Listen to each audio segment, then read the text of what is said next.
automáticamente adopta la otra posición para que se desaparezca el vértigo. ¿Ya? Entonces, con esto ya tenía el diagnóstico. El paciente me va a decir, doctor, yo estaba en la cama, me di vuelta para acá y ahí me empezó el vértigo.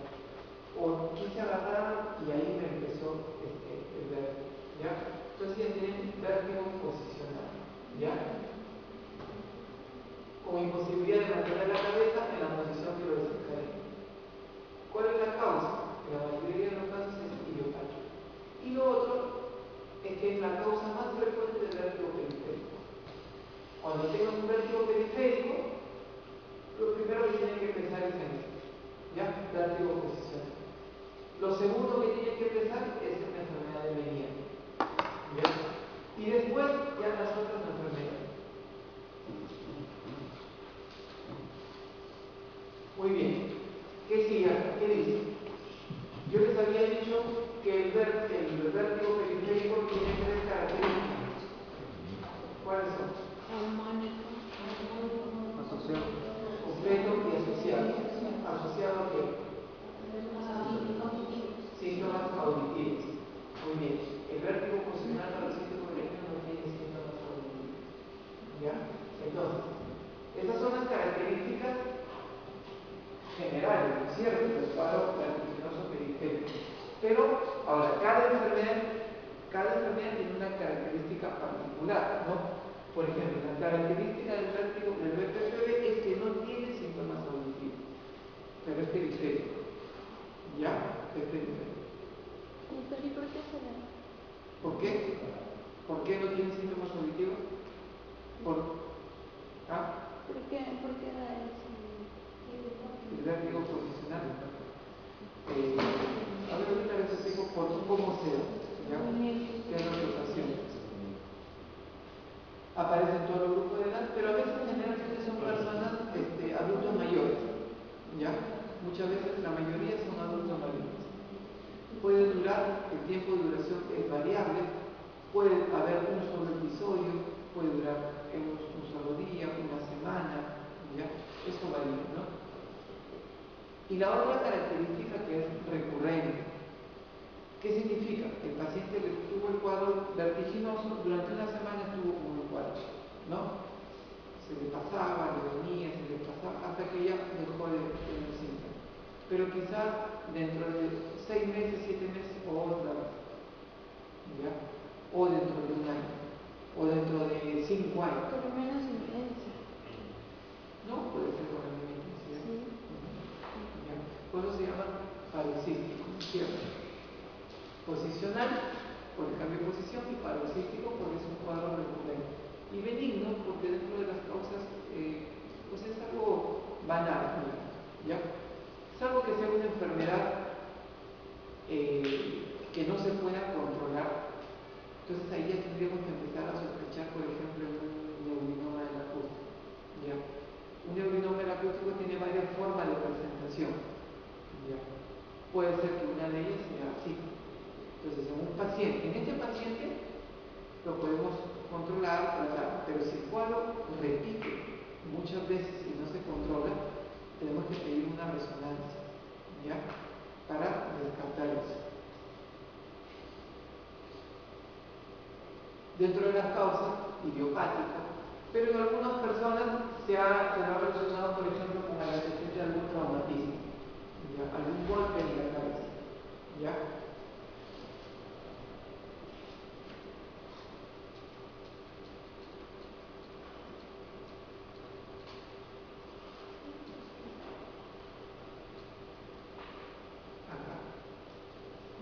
¿Ustedes se acuerdan de esto? ¿Qué le dije que se acuerdan? Del utrículo, sacro y utrículo. Acá están los receptores. ¿Cómo se llaman esos receptores? Máculas. En los canales semicirculares, ¿no? En las máculas, una característica es esta. Acá, estos son los cilios de las células sensoriales, y acá hay unas estructuras que son las otoconias u otolitos dentro de una sustancia gelatinosa.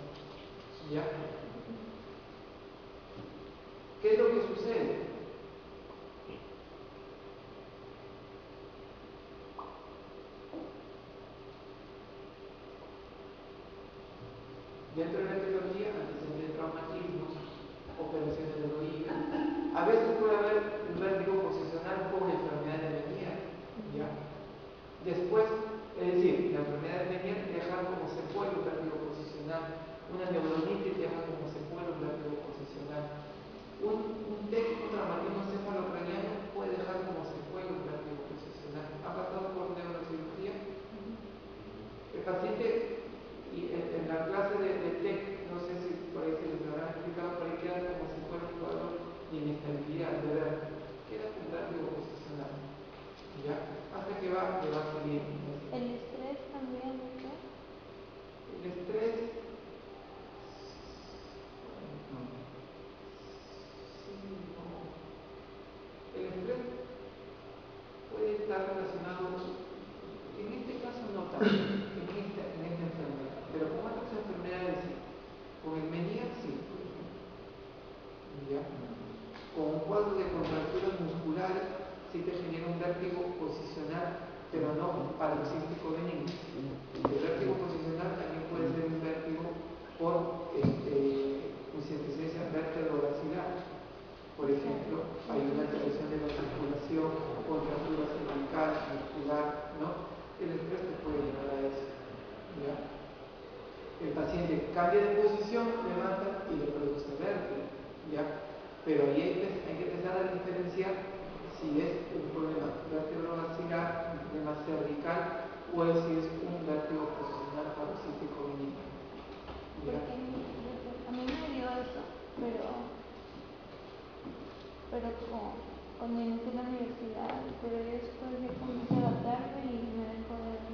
Demencia. Sí, pero me venía así, pero menos intensa por meses. Pero ahorita no. La evolución puede ser distinta con paciente, con otro, ¿ya? En el caso tuyo, la evolución, el siguiente cuadro fue menos intenso, ¿ya? Puede ser. Entonces, dentro de la fisiopatología, el tipo más común tiene su origen en el canal semicircular posterior. ¿Qué es lo que pasa? Ahora se habla de una teoría de cúpulolitiasis o canalolitiasis. ¿Qué sucede?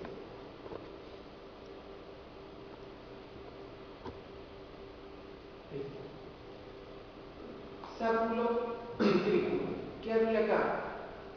En el utrículo. Las máculas. ¿Qué tenían las máculas? Las otoconias u otolitos. ¿Qué es lo que sucede con esas otoconias u otolitos? Por algún motivo se desprenden. Ya por eso se relaciona con los traumatismos. Se desprenden y se meten al canal semicircular posterior. Por gravedad caen ahí. ¿Ya? Eso es lo más frecuente. ¿Ya?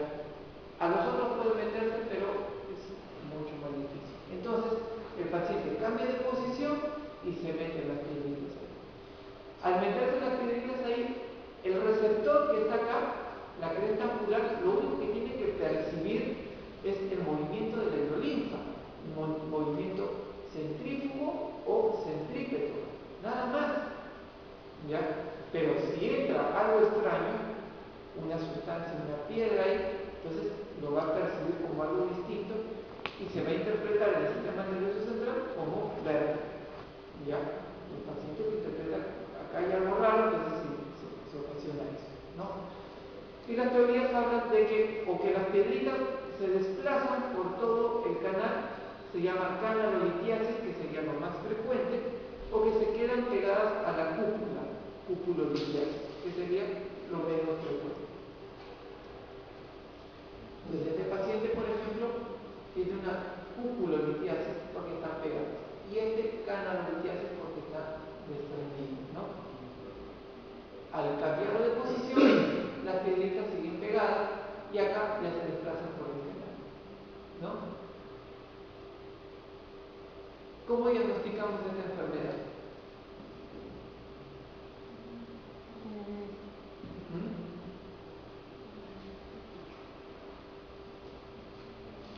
El interrogatorio, ¿no es cierto? Por lo que hemos visto, la historia clínica, la anamnesis, la audiometría me van a dar normal, las pruebas calóricas me van a dar normales, el agua fría, el agua tibia me va a dar normal, ¿Qué significa pruebas cardíacas normales o anormales?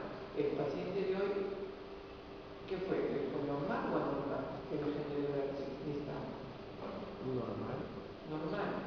Lo que es anormal es que haya menos cantidad de nistagmus, de batidas, o que haya más cantidad, ¿no? Hay un rango, ¿no? Más o menos entre 20 y 40 nistagmus, ¿no? Si hay menos, podemos hablar de una hiporreflexia. Si hay más, una hiperreflexia. ¿Ya? Eso es lo que vemos con los premios. Acá me va a dar dentro del rango normal. Y el diagnóstico lo hacemos con esta maniobra, la maniobra de Dix-Holter. ¿Ya? ¿En qué consiste la maniobra de Dix-Holter? El paciente sentado, la cabeza tiene que girarla hacia un costado y acostarlo bruscamente, quedándole la cabeza colgando. Eso le va a generar nistagmus y vértigo. Al paciente le tenemos que decir: cuidado, no se asuste, no se va a caer, que esto le va a generar nistagmus o vértigo. ¿Ya? Más está en una camilla, el paciente uno está así como el paciente, ¿no? Como está acá en el dibujo, y el paciente te agarra, ¿no es cierto? Pensando que se va a caer. ¿Ya? Si es una chica no importa, ¿no? Pero claro, a veces no sale bien el repetido de una cosa. Entonces, ¿qué aparece? ¿Qué es lo que sucede acá? Se va a agotar, entonces va a desaparecer. Lo tenemos que mantener al paciente ahí hasta que desaparece el cuadro. ¿Ya? Se va a desaparecer. Si no aparece, nos sentamos de vuelta y giramos la cabeza para el otro lado y hacemos la maniobra para el otro lado. ¿Qué tenemos que hacer? Al paciente le decimos que se suba a la camilla, y lo primero que hace el paciente es acostarse. Que no se vaya a acostar antes de hacer la maniobra, porque por ahí el hecho de acostarse le genera el vértigo, y nosotros, como no estuvimos desprevenidos, no lo vimos. ¿Y qué puede suceder cuando queremos repetir la maniobra? Ya se agotó ya. Puede ser que ya se haya agotado, ¿ya? Y ya no lo vemos, ¿ya? Pues para un lado o para el otro, ¿no? Muy bien. Ya le diagnosticamos. Ahora, ¿qué hacemos con el paciente? Le damos tratamiento. ¿Con qué lo medicamos al paciente? Con nada. Paliativo no, sino Claro. Salvo que sea, no hay ningún medicamento que me lleve las piedritas desde el canal semicircular hasta el interior. ¿Ya? Entonces, los medicamentos no me van a hacer nada. Salvo algún medicamento sintomático que el paciente está en emergencia para aliviar los síntomas, ¿no? Un antivertiginoso, un antiemético, un inhibinato, por ejemplo, un ansiolítico, diazepam, ¿sí? Le podemos poner, ¿sí? Ojo, le vamos a dar diazepam si ya estamos seguros de que el cuadro es periférico. Si el cuadro es central, el paciente está y le metemos una benzodiazepina, lo vimos más, ¿ya? Entonces, tenemos que estar seguros. Si el cuadro es periférico, le podemos dar un inhibinato o una benzodiazepina, ¿no? Diazepam, midazolam, un poco más fuerte, ¿no? Y el tratamiento tenemos que regresar las piedritas a su lugar, ¿ya? Entonces, maniobras liberadoras, maniobra de Eppler o maniobra de Landau, ¿ya? Ejercicios de reeducación vestibular, esto de acá en todos los pacientes con cuadro vertiginoso, ¿ya? Cirugía es algo que prácticamente no se hace. Entonces, ¿cuál es la maniobra de Eppler? Con esto ya estamos curando a casi el 100% de los pacientes, ¿ya? Lo tenemos al paciente acá y le hacemos la maniobra de Dix-Holter, ¿sí? El paciente va a tener el vértigo. Una vez que ya lo pasó, por lo menos lo tenemos un minuto ahí, giramos la cabeza hacia el otro lado. ¿Qué es lo que estamos haciendo al girar la cabeza? Los otolitos los hemos metido al canal semicircular. Al girar la cabeza van a ir girando los otolitos, ¿ya?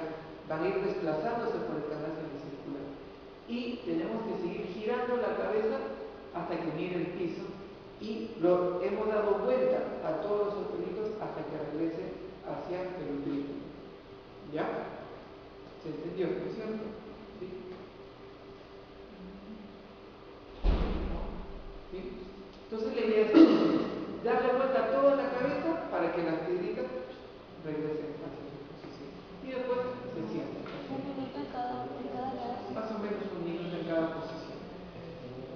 Lo otro que tenemos que decir, después de hecho esto, es que el paciente tiene que estar en reposo en su casa. No puede hacer otra vez un movimiento que le haga que las piedritas regresen. Entonces, dormir, por ejemplo, con dos almohadas, con la cabeza levantada un poco levantada, ¿no? No agacharse para hacer nada, para no levantarse, hacer movimiento brusco. En algunos casos, si es necesario, un collarín, ¿ya? Para no hacer ningún movimiento brusco. Eso 48-72 horas, ¿ya? Y los pacientes con cuadros recurrentes, ellos muchas veces ya aprenden a hacer esto. Si ven que lo hacen, ¿ya? Ahora, ¿qué pasa si fuera una cúpulo-litiasis? Es decir, no es una cánula-litiasis, las piedritas están pegadas. Entonces se hace la maniobra de gran calor. El paciente sentado, para un lado, lo sacudimos y para el otro lado, ¿ya? Para desprender de las piedras, ¿ya?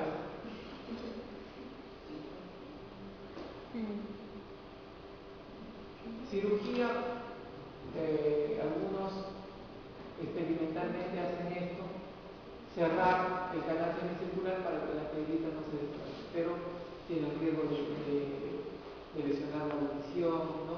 Y no necesita hacer eso. La otra enfermedad de frecuencia es la enfermedad de Meniere, ¿ya? Esta también es bastante frecuente.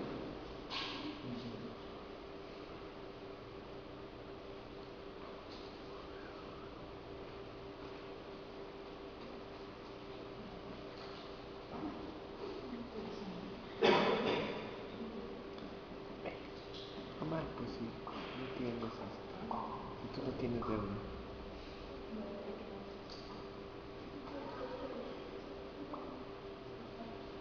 No, digo por allá, normal, pues si no tienes deuda.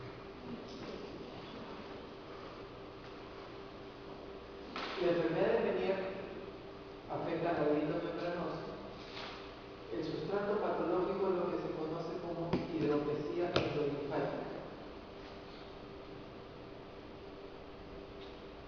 Se le conoce también a la enfermedad de Meniere como hidrops endolinfático, ¿no? ¿Y cuál es una característica de esta enfermedad? Vértigo recurrente. Esto ya es parecido a quién? Al CPPB, ¿cierto? Vértigo recurrente, ¿no? Pero ya aparecen otras diferencias. Acá ya tenemos síntomas auditivos, hipoacusia, acúfenos, sensación de plenitud óptica. ¿Qué es la sensación de plenitud óptica? ¿Qué siente el paciente? Ustedes se ponen la palma de la mano sobre su oído y se aplastan, ¿no? Van a sentir como una presión, el aire que está dentro, en el conducto queda aplastado, ustedes apretan, y esa opresión es lo que siente el paciente. ¿Ya? Sensación de plenitud, siente como el oído lleno, ¿ya? El oído con aire lo siente.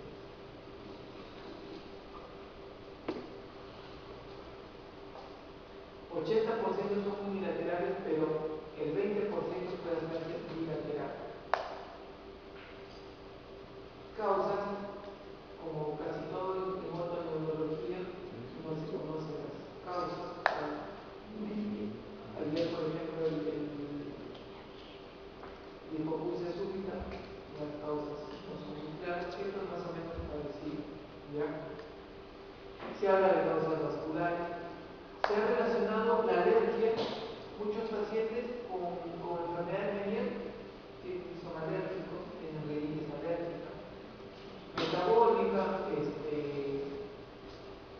descompensaciones diabéticas. Tengo una paciente que tiene enfermedad de Meniere y es diabética, y que cada vez que se hace un desarreglo, llega al consultorio con vértigo, ¿ya? Y ella ya sabe, ¿no? Y cuando llega, yo ya le pregunto, ¿qué se comió? Una torta, ¿no? Su Ya. glucómetro. Y le produce vértigo. Psicógena, acá estaba lo que tú me decías, el tema del estrés. El Meniere es una enfermedad que algunos lo colocan como una enfermedad psicosomática. ¿Ya? ¿Qué otras enfermedades psicosomáticas conoces?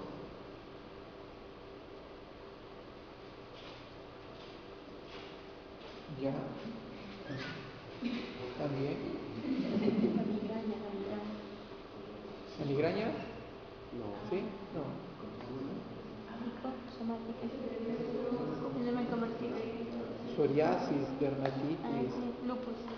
enfermedades autoinmunes, gastritis.